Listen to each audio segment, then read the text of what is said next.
Gaslighting. Men and women and how they cannot share empathetically. Stop using boundaries, guys. I'm Cass. And I'm Kathryn. You tell them how you feel, you tell them the situation, and you tell them what they need, expressing positive need. Today, the episode is Connection. We're not so different. We're Morrow marriage. Let's flip divorce statistics with the new marriage. Welcome to the Morrow Marriage Podcast, guys. And today, episode 200, Gaslighting 101. Episode 200. Episode 200, guys. Congratulations, honey. Season 2 was October 13th, our anniversary of the day we met. But we didn't have an episode. 14th, I think. 14th. Or maybe it was the 15th. No, I'm pretty sure it's the 13th, same as our wedding anniversary. I'd have to look. We can look later. Okay. Gaslighting 101. We want to do this episode, and I thought super powerful to do this on episode 200 because that's just celebratory. Most of you guys are taking this shit too serious. Oh, actually, I want to start this differently. I want to go like this. Okay, if you don't know, I'm a managing, self-aware, severe narcissist. Okay, there's a bunch of levels to narcissism. It's on the DSM. Google it. Don't have time today. But here's the thing. I still have to manage it. And I'm not perfect, right? I make You're mistakes. very good, though. Everybody makes mistakes, though. But there's like a way my brain moves, high and low, okay? Used to be medicated, not anymore. It's not that you can medicate narcissism, but there's lots of other... But when you're a narcissist, there's other things that right. You're going to have other comorbidities that probably can be medicated. That's right. Okay. Now, I want you to understand, in case you don't know, you can go back and find it. I think in March or April, I had what Kathryn coined a narc out, okay? Narcissistic relapse. Narcissistic relapse. Now, the reason why I tell you all this is just hopefully to inspire you. Okay, number one, all right? Yes, we have a perfect life, perfect marriage. We were just talking about it yesterday, how we're so happy with the direction and everything, okay? But there are imperfections, there are flaws. And Kathryn said something to me beautiful about a week ago on a date. And it was like, I'm not in love with the narcissism. I'm in love with you.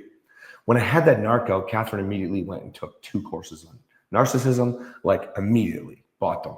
Why?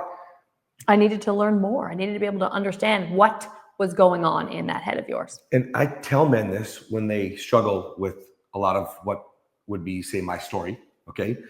And they're like, wow, they're blown away. Why? Because the more you understand and the more you can create value by like eliminating the things that devalue, obviously narcissism is a good one to do that with, then the more you can connect with your partner and the more that you'll work together, okay? Now, in all that, I mean, you've learned lots. You've got a lot of education. And people are just throwing around words like gaslighting, right? You guys are throwing around narcissism. Most of you don't even realize when you're fighting with your partner, you actually sound like the narcissist. You're gaslighting more than you think. But, you know, we had a fun date one recently, the Mimosa Day. And we were just looking up examples, what people's ideas of examples were of gaslighting. Remember that? I do, but I don't remember what the examples were. You guys, it's pretty funny. Like some of the things that we would consider gaslighting, I don't even remember the specific ones either because it was a lot. But it's funny how many people, like, you call it gaslighting, but at the same time, they're like, there's normal things that you would say. Oh, yes. Well, So when we saw the list, there was this list of things that this is gaslighting. And I'm like, that could be gaslighting. It's a stretch, but you could say that to someone and have it not be gaslighting.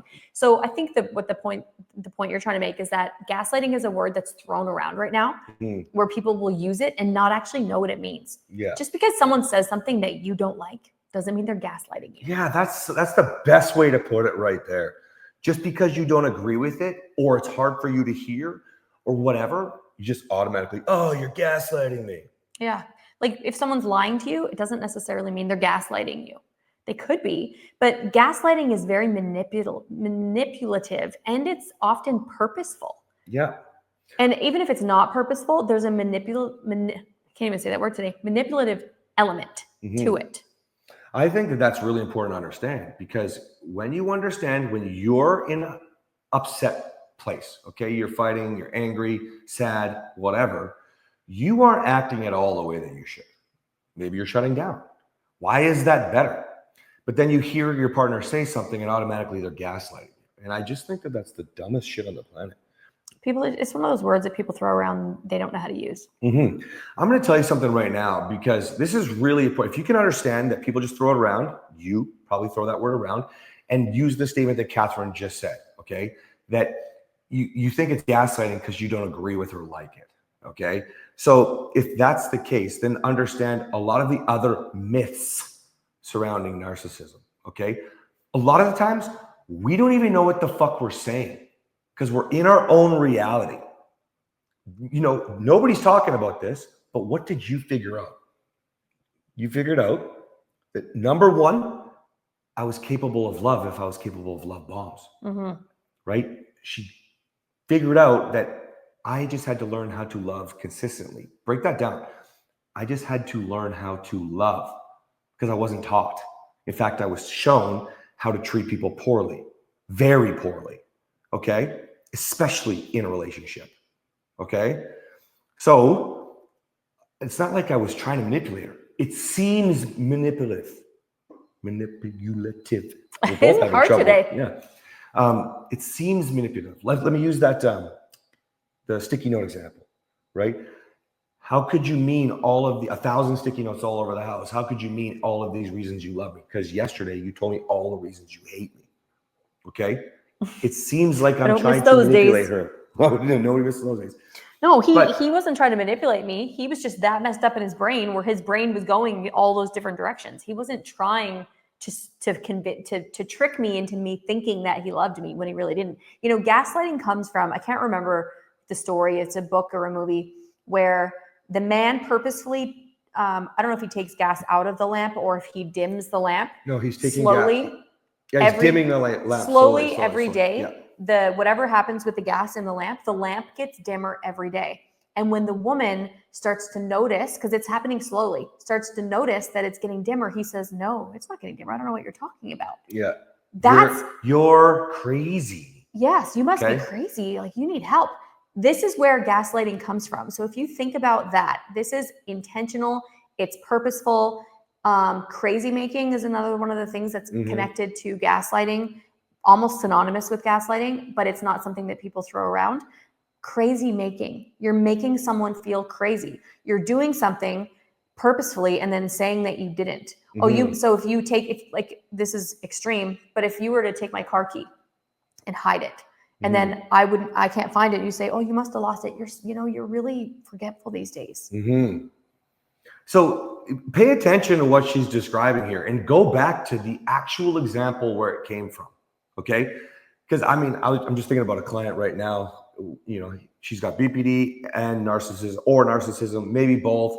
I'm like, maybe she's just angry. And he's like, "No, look here, she's gaslighting me again." And it's like a message that's just saying you're not capable of raising the kids right. That's not gaslighting.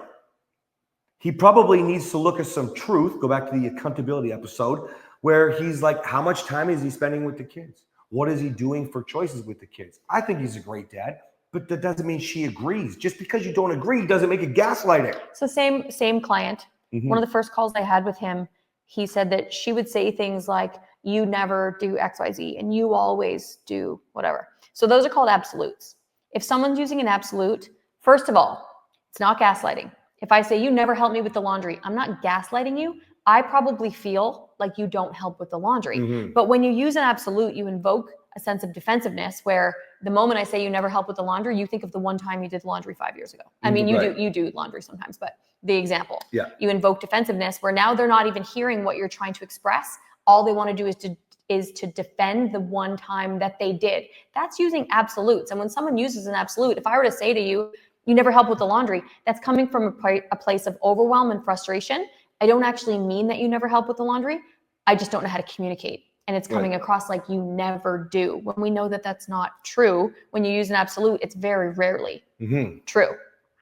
So gaslighting and using absolutes, it's not different. But this is the problem. He thought it was gaslighting because the whole world is throwing around gaslighting with anything that they don't like. You get offended. "Oh, I feel like you're gaslighting me." It's just it's actually out of control, you know. And this is why I'm so concerned about this, because you tell a narcissist they can't change. You tell people they can't change whatever it is, the situation that they're in, and you throw things at them like facts you don't even understand. Do me a favor, go Google the story and remember it, memorize it, so you understand what gaslighting looks like. Because you're wrong. You're absolutely wrong. But based off all the people that are wrong right now, I'm going to say you look like the narcissist, because if you're going to judge everybody in your life, your partner, for these understanding of what narcissism is and the different components of it, then I can definitely say when you write a comment blaming your spouse and you say they never do this, and you're using absolutes, by the way, and I'm just going to say, fine, you be the narcissist, because that's what the world defines as narcissism now. But until you understand it, like maybe from an episode like this, or want to go learn courses, those aren't Kathryn's only courses on it, by the way. But unless you want to learn more, then stop throwing the fucking word around. Just stop, because you're creating bad people. You are. You're telling them they can't change. You're making them feel crazy. There are so many things that you could think about. You know, one of the examples we would have heard before, I think, was like moving a couch or silverware or something like that. Extreme gaslighting and crazy making would be if I walked into this room and, you know, everything was switched around and I was like, wow, everything's opposite. And Cass said to me, no, it's always been like this. Yeah, I recently switched those pictures. Okay. So if she was like, oh, USA is down on the bottom now. And I was like, no. No, I didn't switch it. They've always been like that. Always like that. Yeah. So then I start to question, was it? Because I trust my husband and I assume that he's telling me the truth when really he's trying to make me question my own perception, my own reality. Okay, now that's purposeful, extreme gaslighting and crazy making. Right. And now let's just get super real for a second. I mean, moving furniture around, silverware, hiding someone's phone, you know, these would be move the picture thing. Okay. There's all of that. Okay. But let's say, you know, you're doing it more subtly. Okay. Let's say it's something like, no, babe, I told you about this meeting that I have. Okay. What you guys have to understand is this. Most people aren't smart enough, no offense, to come up with some conjured scheme to manipulate you. I don't care who you're talking to. It's so elaborate to be able to be the actual true narcissist if you listen to anybody, who's trying to change your perception and reality. Well, and I think that's more sociopath. Yes. I think a sociopath is a true gaslighter. Narcissists, I think that there could be some gaslighting going on, but I think that it's because they're in a different reality. A sociopath is purposefully manipulative, intentionally, and they're actually dangerous. Narcissists can be sociopathic. You can have a sociopathic narcissist, and they're more dangerous than a regular narcissist. But when someone is in their own reality and they say something and it came across the wrong way because they're just being a jerk, and you take it the wrong way, it doesn't mean that they're gaslighting you. No, so this crazy making thing, you got to think about how elaborate this would have to be. It couldn't just be the picture.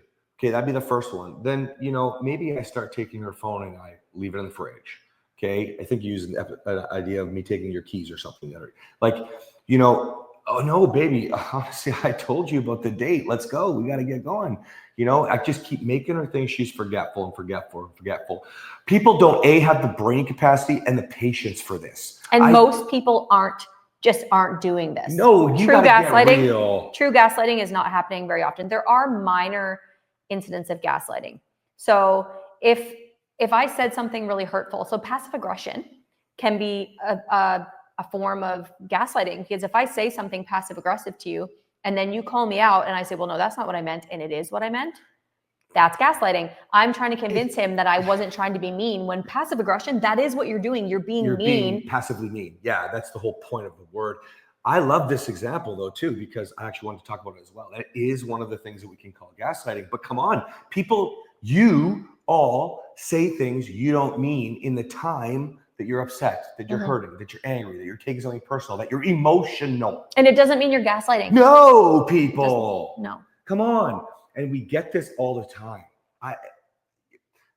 We just can't wrap our head around how you could dumb down something so spectacular. And I don't mean spectacular in a good way, but that's elaborate. That's elaborate. Like, stop giving gaslighting as little credit. It deserves a lot of credit. If someone is gaslighting you, they are capable of a lot. So stop giving your partner that much credit when you're saying that they're gaslighting you. Oh, well, they're a brilliant and, you know, what's the word I'm looking for? They're a savant of a sociopath.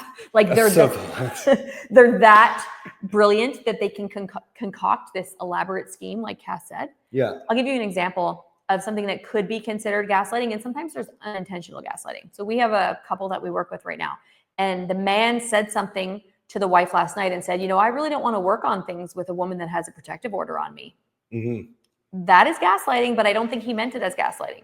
So she could say, yeah, you're right. Like, wow, I'm not really showing up as the woman I need to be. Of course he wouldn't want to be with me if I have a protective order on Especially him. if that sort of stuff came out of his mouth after. He's pushing the gaslight. Right. He's making it happen. Okay? And so she said, wait now, the reason I have a protective order is because of your actions that inspired fear for me and my children.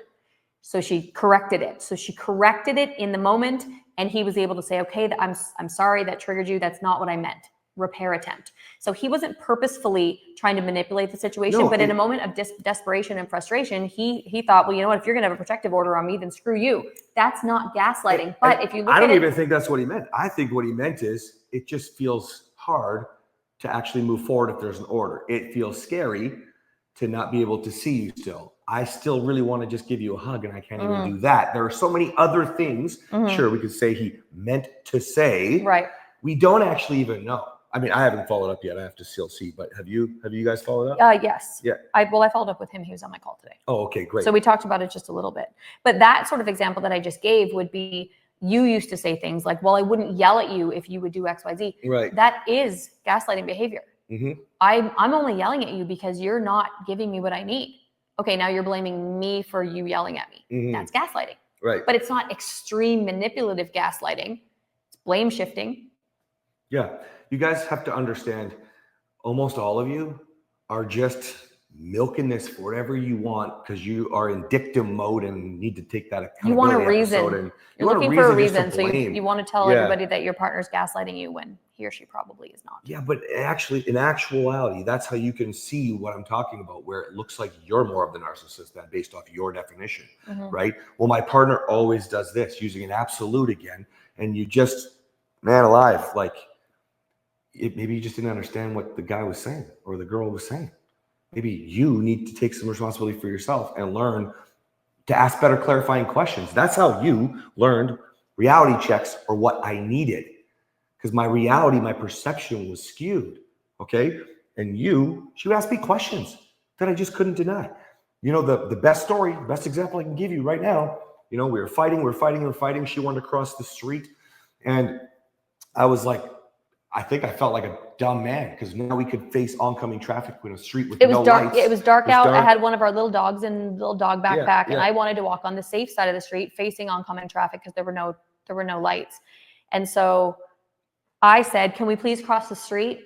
And I started to explain that it was safer, but he felt inferior when I started to explain why I wanted to be on the other side of the street. And he started yelling at me. So we're walking down the street. He's yelling for quite a while. I had to bring him back to reality. He was saying that I yelled at him and lectured him for 10 minutes on why I needed to cross the street. And I said, so I was like, why can't you just keep it simple? Why can't you just tell me that? Because I had my own reality. And he was going on and on like a lunatic. And so finally I said, okay, so where were we when I said I wanted to cross the street? And he said, well, we were on the other side of the street. And I said, and where were we when I stopped lecturing you and yelling at you? And you thought about it for a second and you said, well, we weren't even across the other side of the street yet. And I said, okay, so how long did it take us to cross the street? And you're like, I don't know, 20 seconds. And I said, okay, so how long could I have been lecturing you? And you were like, oh my gosh, do I do this a lot? And I said, yes, honey, you do. So you ended up coming to your own conclusion that, oh, wow, you must not have been lecturing me because you didn't speak for more than 10 seconds. And I've been lecturing you for 10 minutes on the lecture that you just didn't give me. Okay, guys, did you catch this? Now, pay attention. Pay attention. This is so important for your journey here today. Okay. Oh, I was gaslighting her, right? I was gaslighting her. Oh my gosh. You've been lecturing me for 10 minutes. No, I wasn't crazy making. I wasn't trying to make her feel like crazy. I was in my own reality. And remember what I said, that there's no form of manipulation there. None. But you called it gaslighting already. Okay. And we already learned that it's forced manipulation, coercion, an elaborate plan. Okay. No. Sometimes you just don't know because your perception is skewed. Well, use the right word. Use the right word. That's all we're saying. Technically, that would be gaslighting if he was doing it intentionally. Call it what it is. He was a raging narcissist. Get it right, you guys. Yeah. If your husband is a narcissist and he's in his own reality, then say so. Stop calling him a gaslighter, because if you call him a gaslighter, he's not going to be able to fix it. If you call him a narcissist, he's not going to take that well. You have to make sure you have to make sure that you presented at the right moment. I told him he was a narcissist when things got safer. I helped him out of his narcissism before I said, so I think you're a narcissist. Reality checks, guys. There's so much that we can teach you, but today we're going to let this one go. But the moral of the story is use the right word. Don't throw away narcissism away. Don't throw around. Yeah, throw it away. Don't throw around narcissism, gaslighting, sociopath. Don't throw it around. Make sure I don't care what. Make sure you're using the correct term, because if you want them to learn and grow, he's never going to admit to gaslighting. Because if you look at it on paper, yes, it's gaslighting, but gaslighting is intentional. Is he intentionally gaslighting me? No, he's in his own freaking reality, so he has no idea that he's wrong. And it's just because you don't know what you don't know. That's right, guys. All right. So call it the right thing so you can have growth and strength and fix it. That's right. See you next time. Bye.